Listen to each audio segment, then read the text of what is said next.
Hello friends, and welcome back to another video. I really hope you are all doing well. So in today's video, I wanted to go through my Christmas budget for this year. And given that I talk a lot around frugal living and saving money, to be honest with you, I have been saving for the entirety of the year to put aside a pot of money for Christmas. And this year I set aside £1,000, but I've only allocated £500 this year. And so I wanted to share with you exactly what that budget looks like and how I have used it in the different categories that I have. Now, what I will mention is that there is a budget here for Christmas food, which is separate from my December food budget in itself. So I know that this budget will mainly cover just the Christmas week for the most part and nothing more than that. So this is the sum of money that I have allocated just for that particular week. And if it stretches over beyond that, then perfect. But for the most part, this won't cover any other additional bills that I have to pay or just the normal everyday items that we need to buy during the month. So let's just get into the budget. I will say that if you do want this budget sheet and you find it helpful, I will link it down below. It will be most certainly featured in my Etsy shop where you can get it and you can use it, and hopefully it will help you budget for your Christmas as well. So let's just get into this budget. So as you can see, I have allocated £500 to spend over Christmas.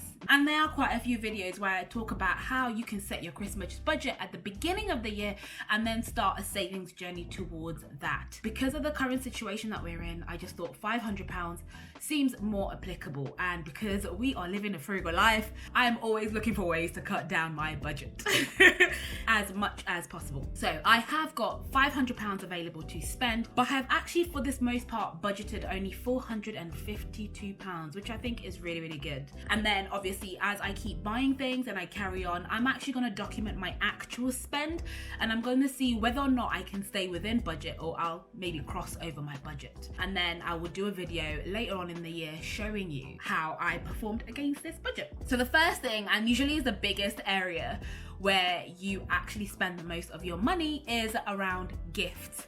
Now this year it's actually really nice because we've decided not to do gifts for everybody, just because we recognize as a family everybody's at a different financial position in their life. So what we like to do is have an allocated budget and then have a secret Santa drawing. So everybody gets a certain amount that they can spend for one person, which means everybody gets something of the same value and that they can enjoy. The only difference is that because I'm the only person with a child in my family, then we also ask that people put a little bit towards getting him a present, but not any more than like £15 or £20. So not to spend way too much money on him because he's still relatively young, so we don't want to flood him with too much, and he still doesn't quite understand the concept of Christmas, but he's more than happy to accept gifts. So what I've done in my gift budget is to have something for my son. So I know for a fact that he wants to have a bike, and I like to make sure that when I'm buying him something for Christmas that I have something specific rather than buying way too many presents, just because I know that one, he's still young, and two, it's just easier to get one consolidated present, right? So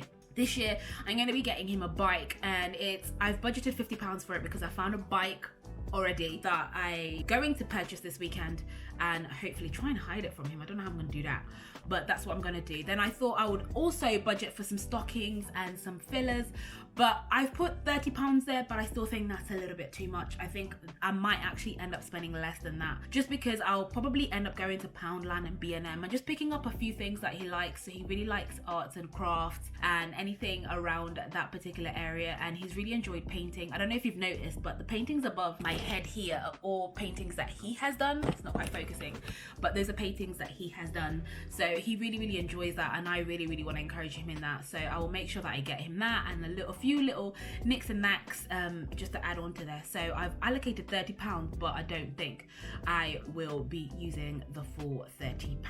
And then, like I said, we'll be doing a lot around Secret Santa. So for my Secret Santa this year, we've allocated £150 to spend towards one person. I still don't know who I have, and I yet to buy that present. So hopefully this weekend I'll find out who it is and I can purchase that ASAP. And so that means that I have a budget for £230 for gifts.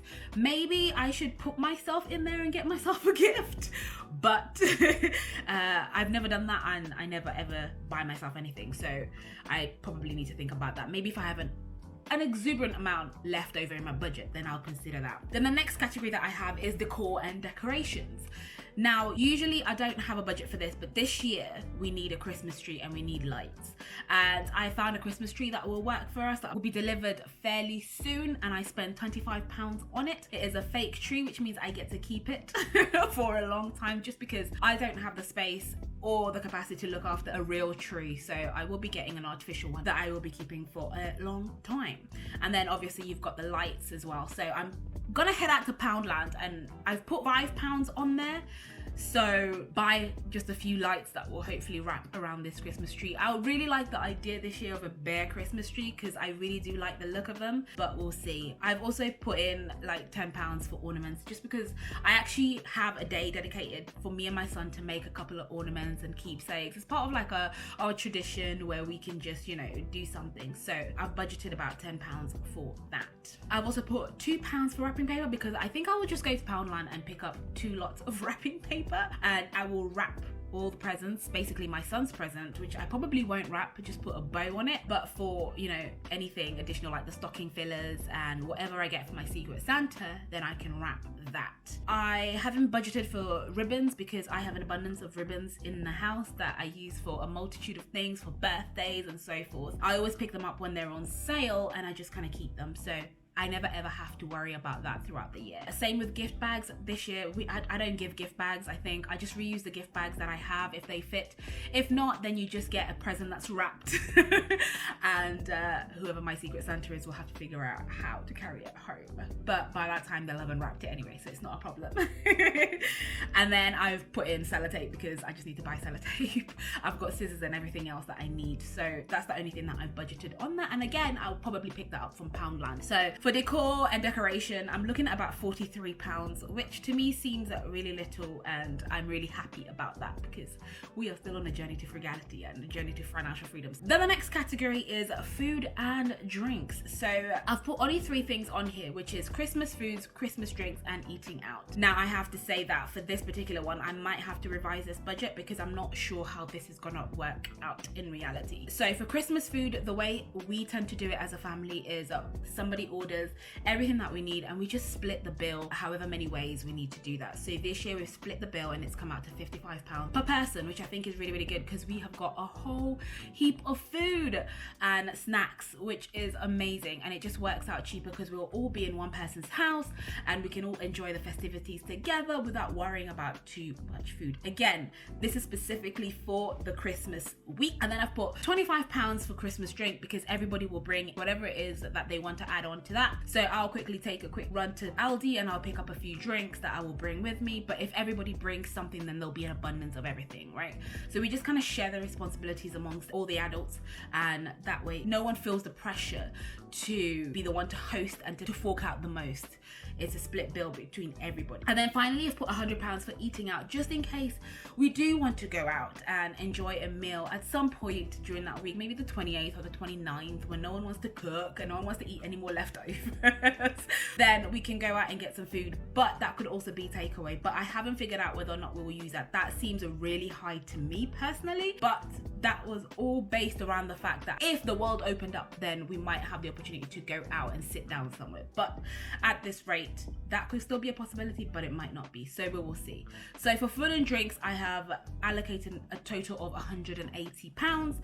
And if we carry on with that way, it means that I will have £47 remaining of my budget that I can use on miscellaneous things. Say if I'm forgetting something, I still have some flex in my budget to cover that. But that is my bare bones Christmas budget, and that's all I've allocated for it. I will be sharing a little bit around how I set up my budget for the entire year, so that it doesn't feel like it's so much pressure at the end of the year. And that way it also enables me, by having a Christmas budget like this, it means that my January pay does not feel like a long time when it comes to my January pay.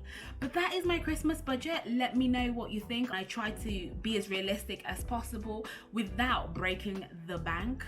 As a family, we've taken Christmas on a little bit different than most families, but we want to make sure that we keep it within our finances. And that is all thanks to my mum, because she is the queen when it comes to ensuring that we are on top of our finances. So that has been really, really helpful.